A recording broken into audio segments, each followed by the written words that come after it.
इसको थोड़ा सा रिलेट करना आपको काफी अच्छी लगेगी। यदि आपको ये स्टोरी समझ में आई तो आपको एक रास्ता मिलेगा। एक बार एक बच्चा था, मतलब आप ये समझ लो कि वही 16-17 साल का बच्चा होगा, काफी गरीब परिवार से था। अब गरीब परिवार से था तो उसने सोचा चलो एक काम करता हूँ, मैं शहर जाता हूँ और शहर में मैं कमाऊंगा जिससे मेरे घर का काम चलेगा। ठीक है, वो शहर आ गया और शहर में उसने जी तोड़ मेहनत करी। आप ये देखो, उसका सेक्रीफाइस देखो, 10 साल तक वो घर नहीं गया। दिन रात मेहनत करी, दिन रात मेहनत करी, दिन रात मेहनत करता था कि जिससे वो फैमिली को अच्छे से पैसे भेज सके, अपने छोटे भाई बहनों को अच्छे से पढ़ा सके, जो चीजें उसको नहीं मिली वो उनको प्रोवाइड कर सके। ठीक है, अब क्या हुआ, 10 साल बाद उसको बहुत जम के याद आई कि मुझे अब घर जाना चाहिए। तो उसने अपने मालिक से, जो उस कंपनी के ओनर थे, उस कंपनी के ओनर से जाके उसने बोला कि मुझे आप छुट्टी दे दो, मुझे आप छुट्टी दे दो, मुझे घर जाना है, मुझे अपने घर वालों की याद आ रही है। तो जो मालिक थे उन्होंने मना कर दिया।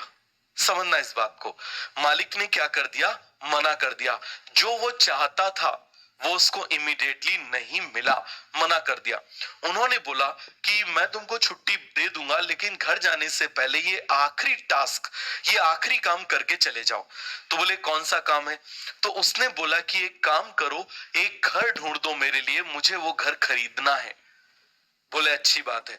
तो अब उसने क्या किया, उसने बोला 1 महीने का टाइम है, तुम 1 महीने में अच्छा सा घर ढूंढ दो, बहुत बढ़िया सा अच्छा सा घर ढूंढ दो, और वो घर ढूंढने के बाद में तुम उसके बाद चले जाना। बोले ठीक है। इसको घर जल्दी जाना था, इसने क्या किया, 10 दिन में घर ढूंढ लिया। कितने दिन में घर ढूंढ लिया? 10 दिन में घर ढूंढ लिया।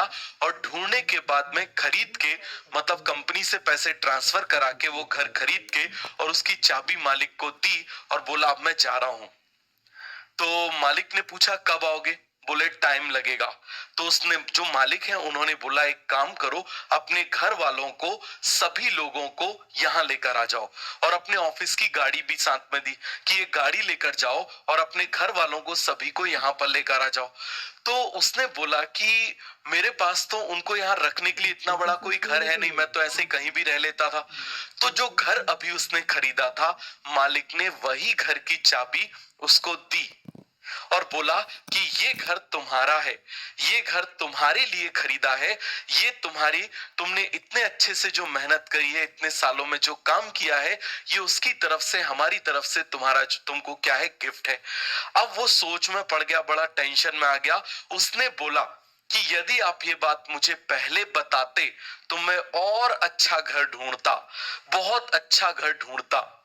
अब इस बात को रिलेट करो, अब इस बात को रिलेट करो, आप इस बात को समझना, वो पर्सन क्या कर रहा था, दूसरे के लिए घर ढूंढ रहा था, तो उसने अपनी सारी एनर्जी नहीं लगाई। समझ में आ गया? और वो जो मालिक था उसको ऊपर वाला समझो, उस मालिक को क्या समझो, ऊपर वाला समझो। समझ में आ गया? अभी आप ये जो मेहनत कर रहे हो ना, ये मेहनत, आप देखो अभी आपको सडनली हो सकता है कोई चीज नहीं मिली। ठीक है, हो सकता है आपको कोई चीज ना मिली हो, बहुत सारी चीजें हो सकती हैं, इनफाइनाइट आपकी डिजायर्स हो सकती हैं अलग अलग लोगों की, वो आपको ना मिली हो, लेकिन वो टाइम आने पर मिलेगी। और अभी आप मुझे बताओ, जो ये काम कर रहे हो आप खुद के लिए कर रहे हो, कहीं ऐसा ना हो कि नेक्स्ट ईयर सिलेक्ट हो, 500 नंबर लेकर आओ, 590 नंबर लेकर आओ, और फिर सोचो यार काश मैंने खुद के लिए जम के मेहनत करी होती तो मेरे 690 नंबर होते। क्योंकि जो तुम काम अभी कर रहे हो ये तुम खुद के लिए कर रहे हो। जैसे उस व्यक्ति को नहीं पता था, उस लड़के को नहीं पता था कि वो घर किसके लिए खरीद रहा है, ट्रस्ट करो आपको अभी ये बात नहीं पता है कि आप ये जो पढ़ाई कर रहे हो किसके लिए कर रहे हो। जिस दिन आपको ये बात समझ में आएगी कि आप ये पढ़ाई खुद के लिए कर रहे हो, जिस दिन आप इस बात को समझ गए, आपकी लाइफ में डिप्रेशन का, आपकी लाइफ में फ्रस्ट्रेशन का, आपकी लाइफ में एंगर का, आपकी लाइफ में किसी भी चीज से इरिटेशन की कोई जगह रहेगी ही नहीं। ये काम आप किसी और के लिए कर ही नहीं रहे हो, ये काम आप खुद के लिए कर रहे हो। जब तक आप इस बात को अपने दिमाग में नहीं बिठागे तब तक आपको एक बर्निंग डिजायर नहीं आएगी, आपको एक इच्छा नहीं आएगी, एक बिल्कुल ऐसी डिजायर नहीं आएगी कि मुझे कुछ पाना है। याद रखना, ये आप खुद के लिए कर रहे हो। तो सभी को ये चीज समझ में आ गई।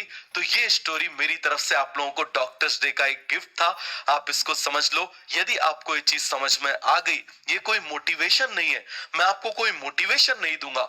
याद रखना, मोटिवेशन